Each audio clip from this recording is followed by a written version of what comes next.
Honorable Vice President of India, Honorable Speaker Lok Sabha, Honorable Prime Minister of India, Parliamentary Affairs Minister of both the Houses, Opposition leaders, Kharge ji, all my senior leaders and distinguished, esteemed colleagues of both Lok Sabha and Rajya Sabha. Having seized this opportunity without making any compunction, without mincing any word, I must state that I feel elevated and elated of having been stood in this podium, which had witnessed a caravan of historical episodes and numerous momentous events in the midst of the galaxy of luminaries who had rigged up their brain and burned the midnight oil to frame the Constitution of India in this august house, which is called at the time Constituent Assembly. So we are proud of all of them, numbering 389 members, including 296 from British India and 93 from princely states. In this house also, in this house, in the year 1947, 22nd January, the objectives resolution, numbering 8, was passed, was adopted, which was proposed by Jawaharlal Nehru ji also, which had inspired the shaping of our constitution in subsequent stages also. So now, in this august house, all of us are well experienced and known the journey, the odyssey of our constitution. From colonial past to independent India, we have observed the transition of the destiny of this great country named after India. It is astonishing to note that those 389 members intensively discussed among them for 2 years, 11 months and 19 days and produced the largest constitution of the world, led by Baba Saheb Ambedkar, the father of Indian Constitution. We have been gifted with 395 articles. Also, 22 parts and 8 schedules. So naturally,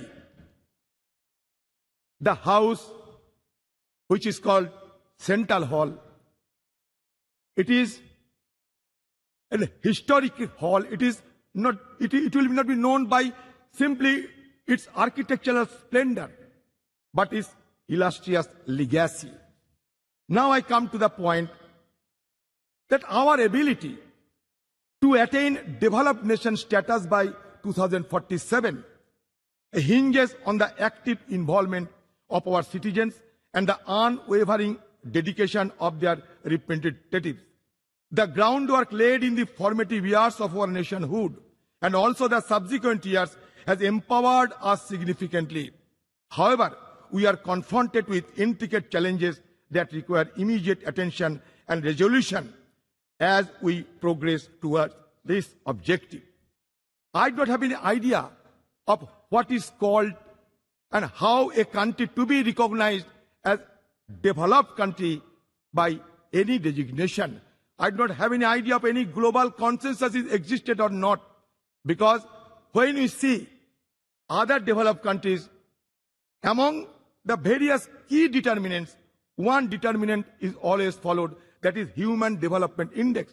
And insofar as Human Development Index, India has been lagging behind and we are ranked 131 out of 189 countries. At present, disconcerting reports reveal that the top 10% of India's population controls a staggering 77% of nation's total wealth. In 2017, a staggering 73% of wealth generated has reportedly gravitated towards the wealthiest 1%, while staggering 670 million Indians constituting the poorest half of the population saw their wealth increase by a mere 1%. This stark disparity presents a crucial challenge in ensuring that millions of people living below the poverty line have access to fundamental necessities like food, shelter and healthcare, a prerequisite for advancing towards developed nation status. While India boasts of a sizable youth population, high unemployment rates pose a significant hurdle to leveraging this demographic advantage. Addressing this challenge is paramount, necessitating a concerted focus on job creation and the encouragement of entrepreneurship. It is essential to enable India's youthful population to contribute substantially to the country's economic growth and development. Despite India being the world's fifth largest economy, our per capita GDP falls far behind that of developed nations.